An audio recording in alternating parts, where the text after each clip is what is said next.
Assalamualaikum warahmatullahi wabarakatuh.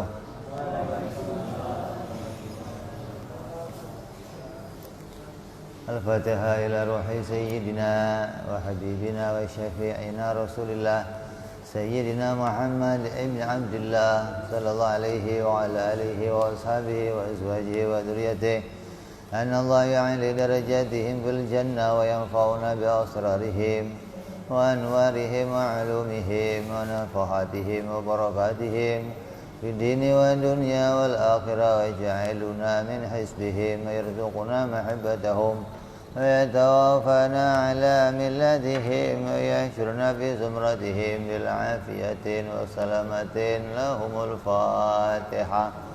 A'udzu billahi minasy syaithanir rajim. Bismillahirrahmanirrahim. Alhamdulillah rabbil alamin arrahmanir rahim maliki yaumiddin. Iyyaka na'budu wa iyyaka nasta'in. Ihdinas siratal mustaqim. Siratal ladzina an'amta 'alaihim ghairil maghdubi 'alaihim waladdallin. Amin. Bismillahirrahmanirrahim. Nawaitu ta'alluma wa ta'lima wa tadhakkura wa tadhkira wa naf'a wal intifa'a wal ifadata wal istifadata wal hissa ala tamassuki bi kitabillahi wa sunnati rasulillah sallallahu alaihi wasallam wa du'a ilal huda wa dilalata ala al khairi ibtigha'a mardatihi wa qurbihi wa thawabihi wa husnil khatimah. Fatihah. A'udzu billahi minasyaitonir rajim.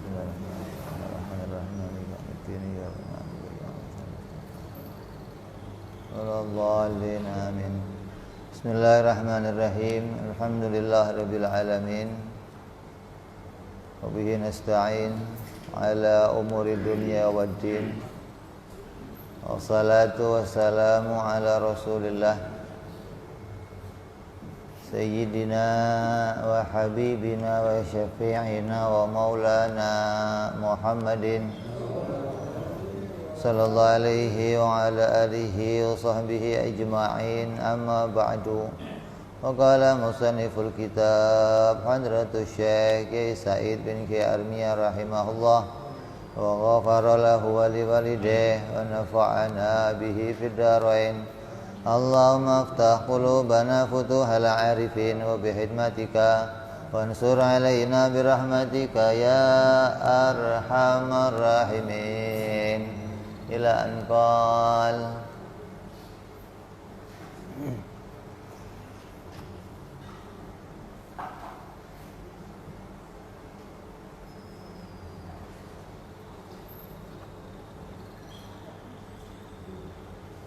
masih membahas tentang perkara jaiz ya. Yang kemarin sudah kita bahas yang harus kita imani yang pertama dari perkara jaiz. Jadi bicara perkara jaiz itu sama dengan bicara af'al. Bicara apa? Af'al atau fi'il. Bicara perbuatannya Allah. Jadi kita ini disuruh mengenali Allah, diperintahkan kenal Allah, itu kenal zatnya, kenal sifatnya, dan kenal perbuatannya. Itu namanya kamu kenal. Kalau kenalnya cuma salah satu ya belum kenal namanya. Kamu kenal orang, maka kamu ya kenal fisiknya, kenal sifat-sifatnya, juga kenal kerjanya. Oh, saya kenal sama si Soleh. Oh, orangnya ini gede, ganteng. Gimana sifatnya? Oh, baik, pinter. Gimana kerjanya? Oh, kerjanya di sono. Ini kenal fisiknya, kenal sifatnya, dan kenal perbuatannya atau pekerjaannya. Nah, kita ya begitu, disuruh kenal Allah itunya. Kenal zat Allah, kenal sifat Allah, dan kenal perbuatannya Allah. Nah, kenal zatnya Allah bagaimana? Kalau kenal zatnya Allah langsung mengenali zatnya kan nggak bisa. Ya, lah karena nggak bisa, terus caranya pengen kenal bagaimana? Pakainya sebaliknya. Pakainya kalau kata orang-orang kuliah itu pakai nagasi, atau pakai dinafikan, atau pakai salbiyah. Kalau kita bahasa kita namanya salbiyah. Ada dua, A sama B. Kita mau kenal dengan A, tapi nggak bisa kenal. Yang kita bisa kenal B. Caranya kita biar kenal A bagaimana? Kenal B, begitu loh. Yang tidak seperti B pasti A. Karena adanya cuma dua, makhluk atau Tuhan, pencipta dan yang diciptakan. Maka kalau kamu pengen kenal pencipta, kenali yang diciptakan. Gimana cara kenalnya? Oh, zatnya Allah itu bukan benda. Ini kenal zatnya Allah namanya. Kalau kamu masih mengenal zatnya Allah itu yang seperti benda, berarti masih belum kenal Allah, masih menyamakan Allah dengan makhluk. Benda itu yang bagaimana? Benda itu yang membutuhkan tempat, itu namanya benda. Setiap yang diciptakan oleh Allah pasti membutuhkan tempat. Maka zatnya Allah tidak membutuhkan tempat. Jadi tidak bisa ditanya Allah itu di mana, ya nggak bisa, karena Allah itu tidak membutuhkan tempat. Yang membutuhkan tempat itu yang diciptakan. Berarti kita pakai sebaliknya. Kalau nggak bisa kenal langsung zatnya Allah, kenal dengan cara sebaliknya, atau kita nafikan. Oh, Allah itu yang bukan benda. Kenapa? Karena setiap yang diciptakan Allah itu rupanya pasti benda. Mau itu malaikat, mau itu jin, mau itu ruh, mau itu manusia, mau itu siapa saja yang diciptakan oleh Allah, maka rupanya pasti benda. Apa itu benda itu? Sesuatu yang membutuhkan tempat. Jadi Allah bukan benda. Jadi Allah nggak butuh tempat. Terus, Allah itu ya wujudnya, zatnya tidak berawal. Zatnya Allah itu bukan baru. Yang baru itu bagaimana? Ya wujudnya kita yang tadinya nggak ada, terus jadi ada. Maka Allah itu zatnya nggak begitu. Allah itu zatnya nggak diawali dari tiada, terus jadi ada nggak. Yang zatnya begitu itu zatnya kita, bukan zatnya Allah. Ini berarti kita kenal dari arah sebaliknya. Yang tidak ada awalnya, yang tidak ada akhirnya, yang tidak ada persamaannya. Ini satu persatu kita kenal zatnya Allah. Terus kenal lagi sifatnya Allah. Apa sifat-sifat Allah yang kita kenali? Yaitu tadi dari mulai sifat wujud, qidam, baqa, sampai Allah itu punya sifat kudrat, iradat, ilmu, hayat, sama, basar, kalam. Itu sifat-sifat Allah yang kita kenali. Tetap caranya kenal ya pakai nafi, pakai nagasi, pakai sebaliknya, pakai salbiahnya. Artinya begini, melihatnya Allah tidak pakai mata, mendengarnya Allah tidak pakai telinga, kehendaknya Allah tidak pakai angan-angan, ilmunya Allah tidak pakai berpikir-pikir, kudratnya Allah tidak pakai alat. Allah kalau bicara tidak pakai mulut. Ini dari arah sebaliknya. Hidupnya Allah tidak pakai nyawa. Ini kita kenal dari arah situ. Kalau kita mau kenal ya bagaimana caranya Allah melihat, oh ya nggak bisa sampai. Tapi kita cukup kenal kalau Allah itu pasti melihat.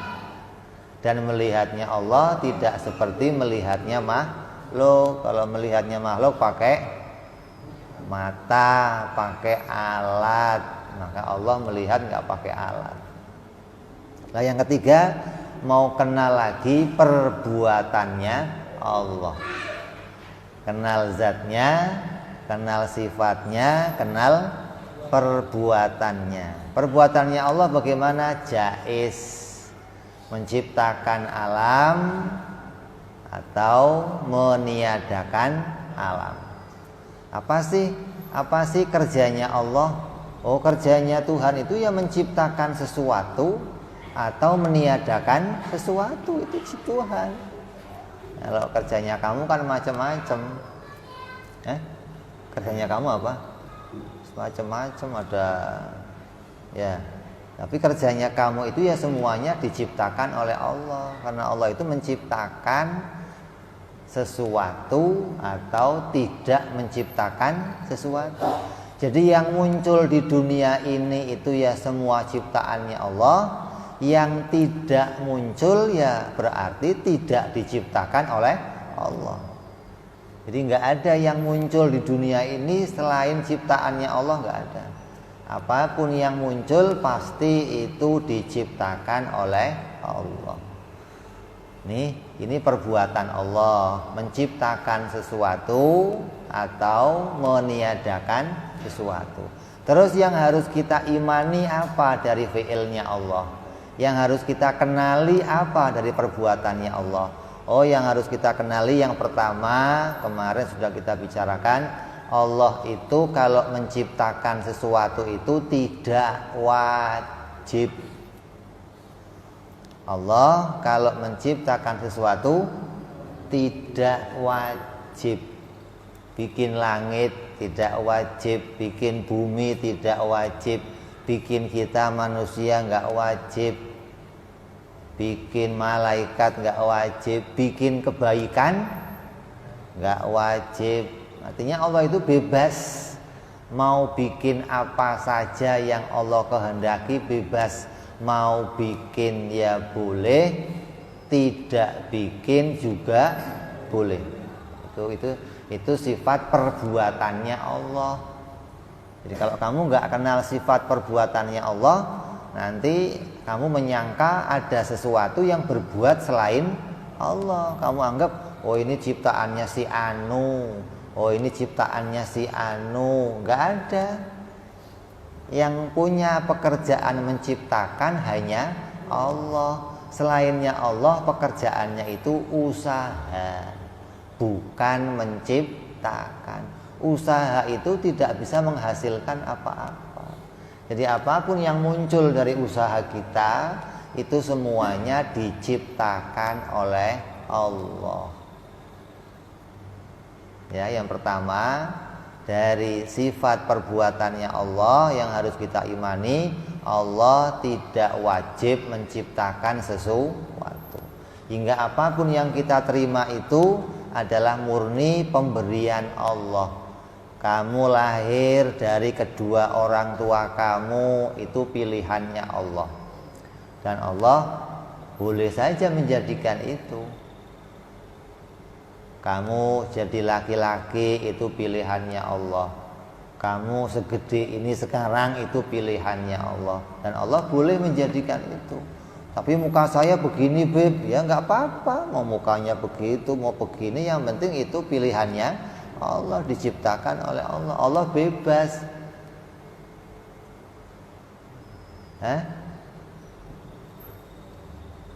Bisa nggak kamu protes sama Allah? Ya Allah, kenapa kok saya lahirnya di Indonesia? Kenapa kok saya lahirnya dari orang tua saya yang ini, nggak yang lain saja? Kenapa kok kulit saya begini ya Allah? Kenapa kok wajah saya begini? Bisa protes. Kalau protes terus mau masuk perut lagi gitu, dipilih orang tua yang lain lagi gitu, dikocok ulang. Mana ada begitu? Makanya sampai kata Syekh Junaid, Imam Junaid, imamnya Sufi, itu kata beliau apa? Yang namanya tawakal itu apa? Tawakal itu kan kita ngertiinnya berserah diri kepada Allah. Karena tahu Allah itu jaiz, perbuatan Allah itu tidak wajib. Besok itu apa yang akan terjadi? Besok ya terserah Allah. Karena yang besok itu yang akan Allah ciptakan kita nggak tahu. Dan Allah bebas mau menciptakan apa untuk besok. Nggak terus, oh kan saya sekarang udah usaha begini, besok Allah harus menjadikan hasilnya. Enggak harus. Kamu sekarang nanam padi, besok harus panen. Enggak harus, bisa saja Allah gagalkan panennya. Kamu sekarang istrinya hamil, bisa aja enggak lahir. Kamu sekarang sekolah, bisa aja enggak lulus. Kamu sekarang kerja, bisa aja enggak naik pangkat. Ini yang besok kita enggak tahu. Dan Allah enggak wajib menjadikan yang baik-baik, enggak wajib. Allah itu boleh bikin yang baik-baik, boleh juga bikin kesengsaraan. Allah boleh bikin kesusahan, Allah boleh pula bikin kemudahan. Kalau besok kok kita dibikin Allah yang mudah-mudah, ya berarti Allah maunya begitu. Kalau dibikin kita besok itu susah, ya Allah maunya begitu. Ini namanya perbuatan Allah jaiz. Dan yang namanya tawakal itu apa? Tawakal itu kata Imam Junaid apa? Kita berserah diri kepada Allah seperti berserah dirinya kita sebelum lahir. Kamu sebelum lahir ke dunia pernah mikir nggak mau jadi apa? Pernah tahu mau jadi apa? Pernah? Terus setelah kamu lahir bisa kamu protes? Lah besok itu begitu juga. Yang besok itu apa yang akan terjadi? Ya yang ada, yang dikehendaki oleh Allah. Yang akan terjadi, yang mau Allah ciptakan. Kamu gak bisa protes itu. Kenapa kok harus begini yang terjadi? Kenapa kok gak begitu aja yang terjadi? Gak bisa. Jadi tawakal, puncaknya tawakalnya seseorang itu ketika hatinya bisa menerima apapun yang diciptakan oleh Allah, seperti menerimanya kamu ketika kamu belum dilahirkan. Terus kamu dipilih oleh Allah dengan posisi kamu sekarang. Dipilihkan orang tua, dipilihkan negara oleh Allah, dipilihkan warna kulit, dipilihkan bentuk tubuh, dipilihkan jenis kelaminnya. Yang milih siapa itu? Allah. Nah, besok apa yang akan terjadi? Yang dipilihkan Allah. Jadi tawakal kita itu sampai ke puncaknya itu. Ketika kamu tahu kamu itu dituhani oleh Allah Subhanahu wa taala dan kamu tahu perbuatan Allah itu jaiz. Allah tidak wajib menjadikan apapun, hingga apapun yang dipilihkan Allah kita wajib menerima. Tidak boleh protes. Makanya di antara yang mendekatkan kamu kepada keridhaannya Allah, kamu pengen jadi hamba yang diridhoi sama Allah. Maka di antara caranya bagaimana? Ya menerima apapun yang jadi pembagian dari Allah, kita terima. Oh Allah membaginya begini, terima ya Allah. Kok baginya begini, terima ya Allah. Lah kalau banyak protes bagaimana? Kamu punya anak, terus anak kamu jatah, istri kamu jatah. Hari ini beli ini, pakaian dibeliin, makanan dibeliin, perabot dibeliin, sandang pangan dibeliin. Tapi tiap dikasih protes saja, kasih duit kurang, kasih baju yang merah mau yang biru, kasih motor hijau mau yang kuning, kasih rumah ini mau yang lebih gede. Ini lama-lama kamu gedek kali, ini orang apa sih, dikasih nggak pernah nerima apa yang dikasih. Nah, itu anak yang demikian tidak mendatangkan keridhaannya orang tua. Kenapa? Selalu ngeyel sama pemberian orang tua. Jadi kalau kamu kok ngeyel sama pemberiannya Allah, padahal walaupun ngeyel kamu nggak bisa protes, mau Allah yang ngasih, mau protesnya bagaimana? Tapi ngeyelnya kamu itu tidak mendatangkan keridhaan Allah. Kasih hujan, protes, hujan terus. Kasih panas, protes, panas banget.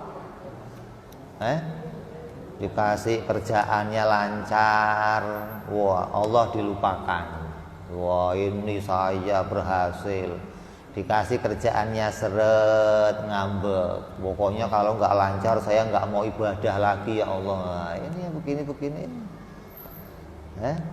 Hingga tidak mendatangkan keridhaannya Allah. Nah, orang yang ridho kepada Allah yang bagaimana? Yang tadi bisa tawakal kepada Allah. Lah tawakal yang bagaimana? Yang kita bisa menerima apapun seperti kita menerima keadaan kita sebelum kita lahir. Oh Allah pilihkannya begini, ya sudah kita terima, nggak protes macam-macam, nggak.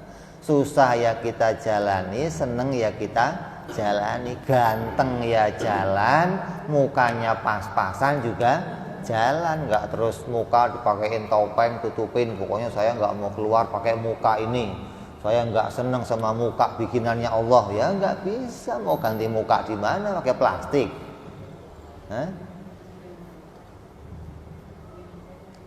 Ya, ini sifat perbuatan Allah yang pertama. Allah tidak wajib menciptakan sesuatu. Lawannya juga satu, kalau ada wajib, ada mustahil. Lawannya apa? Mustahil. Allah itu harus menjadikan sesuatu. Mustahil. Mustahil Allah itu harus menjadikan sesuatu. Seperti apa? Allah harus memasukkan orang yang ibadah ke dalam surga. Itu enggak harus. Allah enggak wajib. Mustahil Allah itu wajib menjadikan sesuatu. Kalau ada orang yang mengatakan harus dong, kan saya sudah ibadah, Allah harus masukin saya ke surga. Nah, ini anggapan yang salah, keimanan yang salah tentang perbuatannya Allah. Kalau anggapannya begitu, dia dianggap masuk surga karena amalnya, Allah harus memasukkan dia ke surga karena amalnya. Oh nanti bisa rame di akhirat dia. Waktu dia mau masuk surga ditanya, wahai hambaku, maka engkau sekarang akan kumasukkan surga. Oh alhamdulillah, terima kasih ya Allah, engkau udah masukin saya ke surga. Allah tanya lagi, kamu tahu nggak hambaku kenapa kamu saya masukkan surga? Ya tahulah ya Allah, kan saya amalnya banyak ya Allah. Kan saya udah taat sama engkau ya Allah, saya soleh ya Allah. Kata Allah, bukan, kamu masuk surga karena rahmatku, karena aku mau kamu masuk surga. Wah nggak bisa ya Allah, kan saya sudah amal, terus amal saya gunanya buat apa dong? Kalau saya masuk surga karena rahmatmu, amal saya buat apa ya Allah? Jadi anggap amalnya itu akan dibayar oleh Allah dengan surga yang selama-lamanya. Dianggap amalnya itu bisa dipakai untuk membeli surga. Kata Allah, oh amal itu bukti pengabdianmu kepadaku. Amal itu adalah penampakan dari kehambaanmu kepadaku. Kalau kamu masuk surga karena amalmu, ya sudah kamu masuk surga. Berapa tahun kamu beramal untukku? Oh, saya hidup 300 tahun ya Allah. Ya udah masuk surga 300 tahun. Selesai, keluar kamu. Loh, kok keluar ya Allah? Ya keluar, kan kamu masuk surga dibayar karena amal kamu. Lah kalau saya keluar kemana ya Allah? Neraka, pindah. Wah, ini ada orang beramal malah masuk neraka gara-gara menganggap amalnya itu yang memasukkan dia ke dalam surga. Lah kan engkau janjinya ya Allah, kalau orang beramal soleh akan masuk surga selama-lamanya. Siapa yang ngomong yang selama-lamanya itu karena amal kamu? Saya janji yang masuk surga, yang beramal akan saya masukkan surga selama-lamanya. Tapi surga yang selama-lamanya itu bukan karena amal kamu, tapi karena rahmatku. Amal kamu nggak bisa menebus surga yang selama-lamanya, nggak bisa. Rahmatku yang memasukkan kamu untuk selama-lamanya ke dalam surga. Nah, ini orang yang tahu ini hingga kamu nggak mewajibkan diri. Wah, wajib dong Allah masukin saya ke surga karena amal saya. Enggak.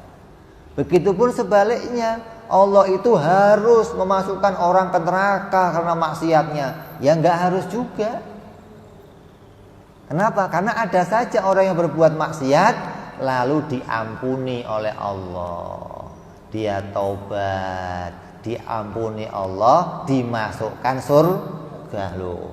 Padahal di dunia maksiat, tapi masuknya surga. Kenapa? Karena diampuni oleh Allah. Jadi Allah memasukkan orang ke neraka. Kenapa itu? Kenapa? Karena keadilannya. Allah itu adil.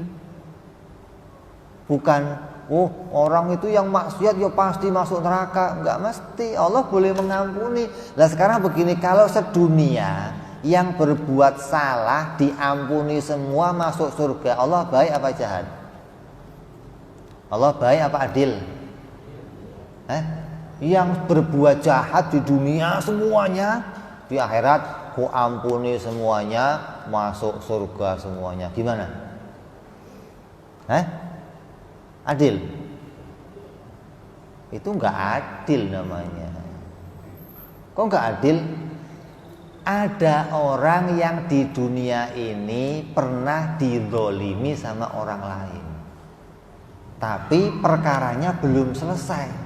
Kamu pernah dipukul sama orang, kamu pernah diludahin sama orang, pernah dicaci sama orang, pernah disakitin orang, ada yang pernah bunuh orang lain, pernah ngerampok orang lain, pernah nyakiti orang lain, dan dia nggak tertangkap oleh polisi, hingga kezalimannya belum terbalaskan. Maka orang-orang yang dizalim ini hatinya penuh dendam, hatinya penuh mengingat kesalahan-kesalahan yang diperbuat oleh orang lain. Nanti di akhirat dia akan adukan kepada Allah, ya Allah, si fulan dulu begini sama saya ya Allah, si fulan bunuh orang tua saya ya Allah, si fulan bunuh adik saya ya Allah, si fulan begini. Apa kata Allah? Enggak, udah saya ampuni semua. Wah, enggak bisa begitu dong. Protes lah gimana? Jadi keadilan Allah itu justru menunjukkan Allah itu baik. Maka Allah adakan nanti di akhirat persidangan agung. Siapa yang pernah berbuat zalim, Allah adili seadil-adilnya. Walaupun kamu hanya nyentil orang, ketika orang itu protes, dia pernah nyentil saya ya Allah. Nah sini, maju. Minta apa kamu? Saya enggak terima. Maunya apa? Ya sentil lagi, sudah sentil. Mau apa kamu? Oh enggak bisa ya Allah, saya mau minta amal dia untuk saya. Diambil nih amalnya buat kamu. Ada keadilan yang Allah jadikan. Dan keadilan itu bentuk kebaikannya Allah kepada kita. Jadi bukan wajib, Allah itu wajib menjadikan orang yang maksiat masuk neraka. Enggak wajib. Orang yang taat juga enggak wajib masuk surga. Masuknya surga karena anugerah Allah, masuknya neraka karena keadilan Allah. Jadi kita nggak pernah melihat Allah itu nggak baik, nggak pernah. Apapun yang Allah jadikan itu kebaikan Allah kepada kita. Allah menyebut dirinya kataballahu ala nafsihi rahmah. Allah itu menetapkan, Allah memberitakan bahwa dirinya itu zat yang maha rahmah, penuh kasih sayang. Loh, kok menyiksa hambanya, mana kasih sayangnya? Itu bentuk kasih sayangnya Allah kepada hamba-hamba yang lain. Begitu loh. Ketika kamu dizalimi sama orang, kamu disakiti oleh orang yang dihukum, itu bentuk kasih sayang Allah namanya. Kamu yang berbuat zalim, menerima akibatnya, orang yang dizalimi teradili sesuai dengan kezaliman yang diperbuat orang lain. Ini pertama yang harus kita imani dari perbuatannya Allah, bahwa Allah tidak wajib menjadikan sesuatu dan Allah mustahil wajib. Begitu harusnya. Nggak mungkin kalau Allah itu wajib menjadikan, nggak mungkin. Kamu menerima apapun itu bukan hasil dari perbuatan kamu, tapi murni dari pilihannya Allah. Adapun kok kamu ketika berdoa, ada pertanyaan begini, kalau memang semuanya itu diciptakan oleh Allah, terus gunanya saya beramal ngapain, Bib? Gunanya saya usaha gimana, Bib? Kalau saya nggak usaha, apa rezeki saya akan berkurang? Atau kalau saya usahanya giat, apakah rezeki saya akan nambah? Ya enggak. Kamu giat usaha yang enggak nambah rezeki, kamu males usaha yang enggak ngurangin rezeki. Ini bukan mau mengendorkan orang usaha, bukan mau dukung orang males, bukan. Ini mau bicara yang kamu terima itu pasti atas ketentuan Allah. Ketika kamu berdoa, terus yang kamu minta itu terkabul, maka itu bukan keharusan Allah menciptakan. Ketika kamu berdoa, kemudian yang kamu minta terkabul, itu tandanya doa kamu itu sesuai dengan kehendaknya Allah. Oh, memang Allah maunya begitu, cocok. Kamu doa, ya Allah jadikan saya jadi PNS, ya Allah, diangkat jadi PNS. Ya Allah jadikan saya lurah, ya Allah, diangkat jadi lurah. Artinya cocok yang kamu minta dengan kehendaknya Allah. Bukan kamu terus di hati kamu, ini gara-gara saya begini nih, Allah ngasih saya ini. Oh, gara-gara saya begini, Allah ngasih saya ini. Enggak, Allah ngasih itu murni atas pilihannya sendiri. Tidak ada kewajiban Allah menjadikan sesuatu pada kita, enggak ada. Itu pilihan Allah sendiri. Lah terus kalau saya usaha itu enggak nambahin rezeki, saya males enggak ngurangin rezeki, terus gunanya apa usaha saya? Usaha kita itu mendatangkan pahala. Kamu usaha itu dapatnya pahala. Makanya kalau kamu usaha keluar kok enggak dapat rezeki, jangan nyesel. Kenapa? Kamu sudah dapat pahala. Orang keluar rumah cari rezeki halal itu jihad. Kalau kamu kok matinya apa? Syahid. Begitu, dapatnya pahala. Kalau enggak dapat rezeki, dapat pahala. Jangan, saya mau udah capek seharian kerja enggak dapat apa-apa, keringet doang. Wah, ini sampai rumah bakal ribut sama istri saya. Nah ini, istrinya enggak dididik ilmu, lakinya enggak ngerti ilmu, ya begitu. Yang ada ribut mulu tiap hari. Asal pulang rumah harus dapat duit, dikira lakinya bisa bikin duit. Perempuannya enggak ngaji, kalau Allah yang bagi rezeki enggak ngaji, taunya rezeki itu ya dicari, kalau dicari dapat, kalau enggak dicari enggak dapat, enggak ngerti jaiz, enggak ngerti afalnya Allah, enggak ngerti itu bukan kewajiban Allah menciptakan. Kalaupun lagi kamu dapat duit, itu karunia Allah, itu pembagian Allah, itu rahmatnya Allah kepada kita. Ini iman yang benar begini, hingga kamu nanti enggak resah hidupnya, selalu menerima apapun yang jadi pembagian Allah, enggak pernah muring-muring kata orang Jawa itu. Kalau bahasa sini apa muring-muring itu? ngedumel, ngrutu. Laki kok begini, rezeki kok ngomong kayak tawon, wang. Wah, masyaallah. Enggak pernah gerutu, enggak pernah. Kenapa? Hatinya selalu bersaksi, hatinya selalu melihat tiap kejadian ini perbuatan Allah. Allah yang menciptakan. Allah enggak wajib menciptakan sesuatu. Kalaupun dapat rezeki, ini adalah karunia Allah. Ini hatinya sampai ke situ. Hatinya senantiasa bersaksi kepada Allah. Nah kalau enggak bagaimana? Nah yang dilihat suaminya, matanya lihat suaminya, hatinya enggak pernah menyaksikan Allah. Ya tiap hari ribut melulu. Suaminya udah dari pagi sampai sore kerja capek, pulang mau ngopi dulu belum bawa duit, enggak bisa. Keluar lagi lembur, pokoknya pulang bawa duit. Akhirnya cari bini lain, tidur di rumah janda. Gara-gara di rumah nggak dibukain pintu. Ini hati-hati begini. Makanya sering laki-laki jadi bang toyib gara-gara begitu. Nggak pulang-pulang gara-gara di rumah nggak betah. Makanya cari istri jangan yang nemu di jalan. Cari istri yang bener. Carinya dari orang-orang yang baik, yang terdidik. Kalau kamu nemu di jalan ya resikonya begitu. Nggak kenal agama. Tapi kamu harus tanggung jawab memberi agama sama dia. Ya makanya kata guru saya dulu, kalau kamu pengen gemuk, hidupnya nyaman, cari istrinya orang pesantren. Kenapa? Karena ngerti agama, ngerti jaiz, nggak bakalan gerutu macem-macem, tahu takdirnya Allah. Kalau kamu pengen kurus, cari istri nemu di jalan, chatting nemu istri kawin, Facebook nemu istri, nemu di mana itu? Nggak ngerti nemu di mana itu. Sudah dipajang di mana-mana kamu ambil. Jadi kadang nggak ngelihat dampaknya. Yang penting saya kan seneng. Nah ini gara-gara nggak ngelihat begitu.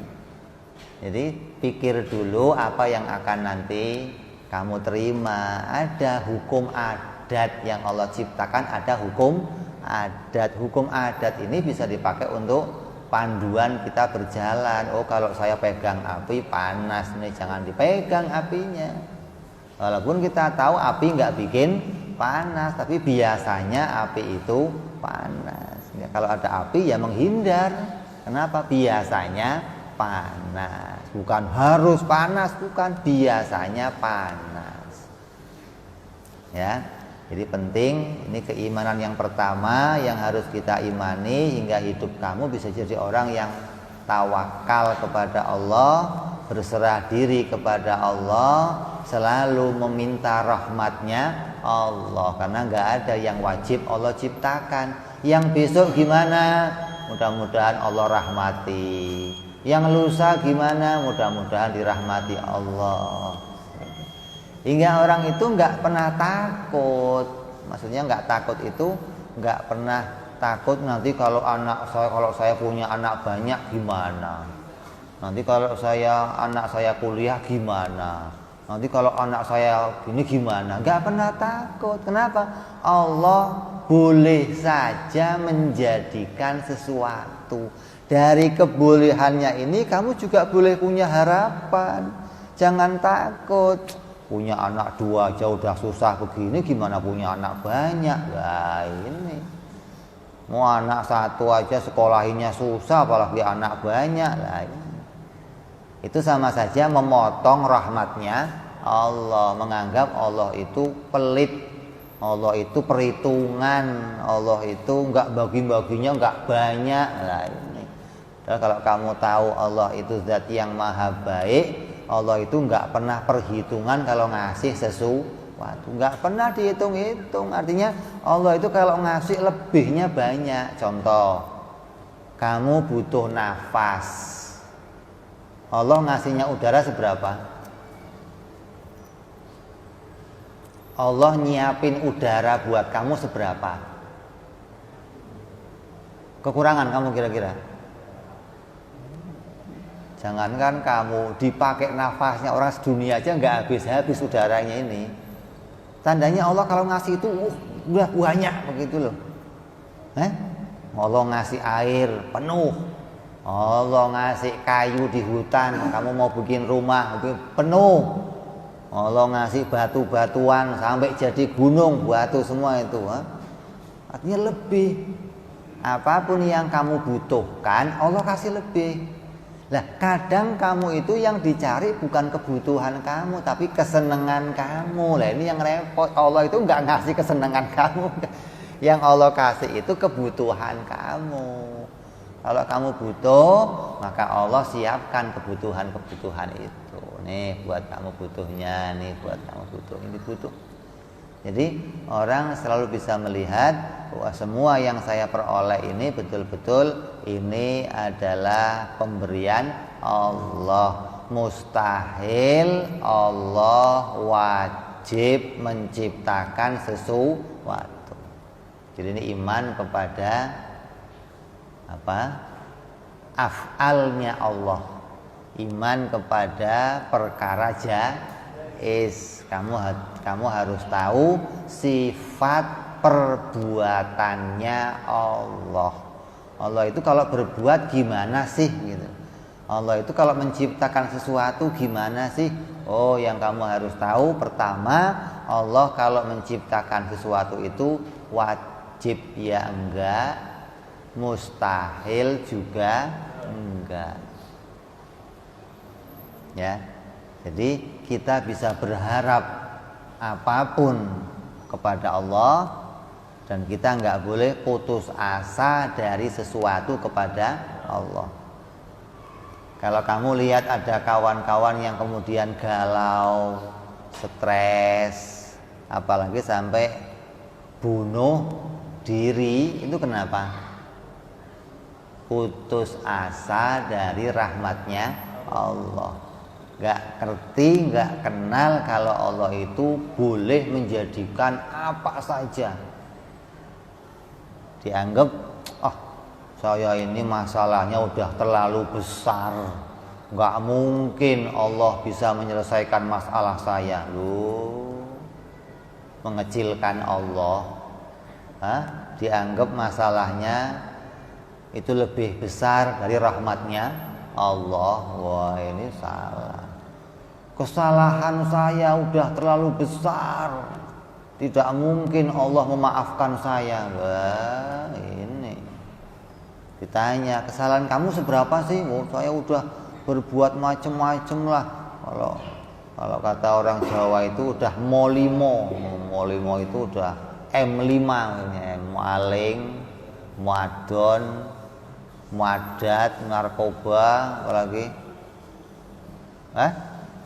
5M pokoknya itu. Udah semua. Ditanya, yang kamu sudah bunuh berapa orang? Oh, kalau itu belum. Wah, kecil berarti ya. Yang bunuh ratusan orang aja diampuni sama Allah, apalagi kamu belum bunuh siapa-siapa. Ya, antara dosa yang besar itu bunuh orang lain, apalagi bunuh saudaranya muslim. Wah, ini dosanya luar biasa. Tapi kalau dia taubat dan taubatnya betul-betul, maka Allah bisa saja mengampuni. Jadi jangan sampai kita putus asa gara-gara nggak kenal sifat jaiznya Allah, nggak kenal sifat perbuatannya Allah. Maka penting kita kenal, ngaji ini penting. Jadi jangan dianggap, wah ngaji tauhid itu buat apa, kok mikir-mikir begitu pusing. Kalau kamu nggak ngaji ini, hidup kamu malah pusing. Kamu ngaji di masjid pusing. Setelah kamu paham, seumur hidup kamu nggak pusing lagi. Kamu nggak mau pusing di sini sebentar, tapi seumur hidup kamu pusing. Kenapa kok begini? Kenapa kok begini? Kenapa nggak begitu? Kenapa nggak begitu? Pusing kamu. Tapi kalau kamu selesaikan di sini, pusing sedikit, kita bahas sedikit, kita kasih dalil, akal kamu terima, jadi pedoman hidup kamu, ya kamu nggak pusing. Kalau HP, kamu tahu HP nggak? HP itu biasanya ada pilihan mode tenang, mode rapat, ada ya? Mode apa lagi? Senyap ya, hening. Ada kan mode itu? Kalau kamu nggak ngaji ini, mode hidup kamu semrawut. Mode hidup kamu kacau. Pasti itu sudah. Kenapa? Karena kamu nggak akan punya pedoman yang benar untuk menjalani kehidupan. Kamu nggak kenal yang bikin kamu. Kamu nggak kenal pencipta kamu. Bagaimana mau benar hidup kamu? Jadi ini pilihan agar kamu mode hidupnya bisa kamu pilih mode tenang, mode nyaman, mode kalau sekarang santai aja kali bro. Nah, hingga kamu nggak pernah susah hidupnya. Kejadian ini Allah yang bikin. Ada corona, Allah yang bikin. Ada paceklik, Allah yang bikin. Kalau Allah yang bikin kenapa? Kalau Allah yang bikin pasti ada jalan keluarnya. Kita bisa tawakal seperti tawakalnya kita sebelum kita lahir. Nah, besok apa yang akan terjadi? Allah yang atur. Pusing nggak kamu? Ya nggak pusing. Kalau besok gimana? Minggu depan gimana? Tahun depan gimana? Coba. Masalahnya kredit mobil 5 tahun, asuransi 10 tahun, tanggungan bayar ini sekian tahun, pusing hidupnya. Dia tiap hari mengharuskan, pokoknya saya hari ini harus dapat sekian, besok harus dapat sekian, tahun depan harus dapat sekian, ya stres. Akhirnya pinjem sono, pinjem sini, tutup sono, tutup sini, udah nggak dapat nabrak sono, nabrak sini, riba dijalankan, yang haram, wis hidupnya ruwet, modenya mode semrawut pokoknya. Ya, jadi kita pahami apabila kita menganggap orang yang pingin hidupnya tenang, pingin hidupnya sesuai dengan relnya agama, maka jalannya ngaji tauhid, jalannya kenal Allah, jalannya kenali zatnya Allah, sifatnya Allah, dan perbuatannya Allah. Ini ngaji ini syahadat atau tauhidnya orang awam. Tauhidnya orang kayak kita, orang awam. Yang pokoknya asal mau makan, makan, asal mau minum, minum, asal mau tidur, tidur. Yang penting tahu iman Allah yang bikin, Allah yang menjadikan, Allah yang merahmati, Allah yang menentukan. Udah hidup kamu aman. Nanti ada lagi tauhidnya orang alim, itu lebih sulit lagi. Apa? Kalau mau minum mikir-mikir ini halal apa enggak, ini baik apa enggak. Asal mau keluar rumah mikir, asal mau bicara mikir. Itu nanti naik lagi, bukan levelnya kita. Kamu level ini aja pusing, apalagi naik lagi, rontok rambut kamu nanti.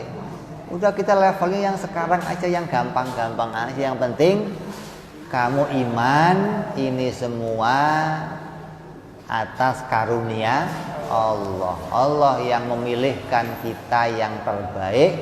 Apapun yang dipilihkan Allah itu pasti ada hikmahnya untuk kita. Hingga kita jangan jadi orang yang gampang-gampang protes, gampang-gampang ngedumel, gampang-gampang ceriwis atau romet. Maka harus tahu secara sebenarnya. Ini tuntunan yang dituntun oleh para ulama agar kita bisa beragama dengan benar.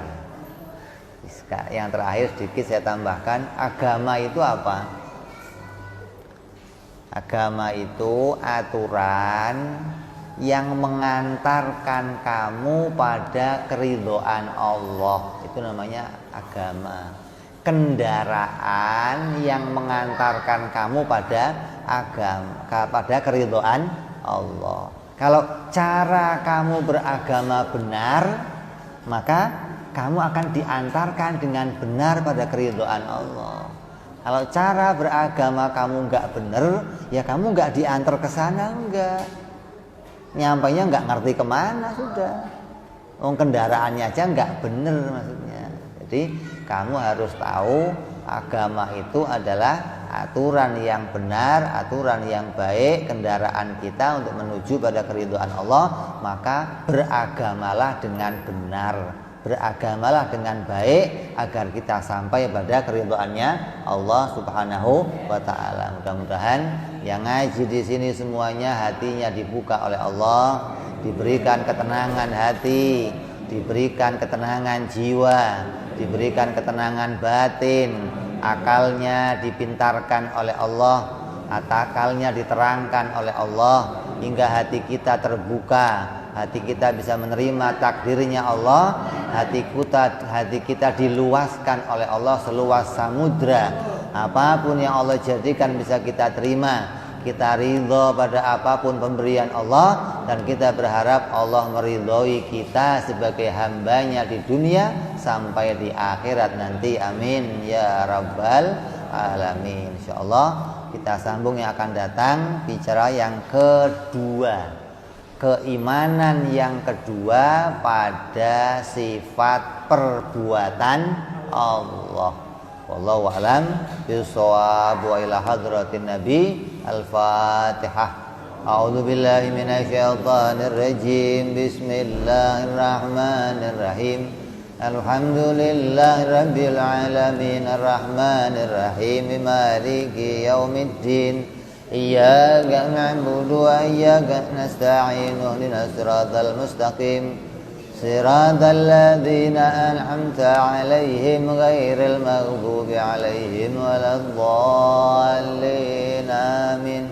يا ربنا اعترفنا بأننا اقترفنا وأننا أسرفنا على لظى أشرفنا فتب علينا توبة تغسل كل حوبة واستر لنا عوراتي وآمن روآتي واغفر لوالدينا ربي ومولودينا والأهل والإخوان وسائر الهلان وكل ذي محبة أو جيرة أو صحبة والمسلمين أجمع. آمين ربي اسمع فضلا وجودا منا لا باكتساب منا بالمصطفى رسولي نضى بكل سولي صلى وسلم ربي عليه عند الحبي وآله وصحبه عدد طهسي صحبي والحمد للإله في البدء والتناهي سبحان ربك رب العزة عما يصفون وسلام على المرسلين والحمد لله رب العالمين. Assalamualaikum warahmatullahi wabarakatuh.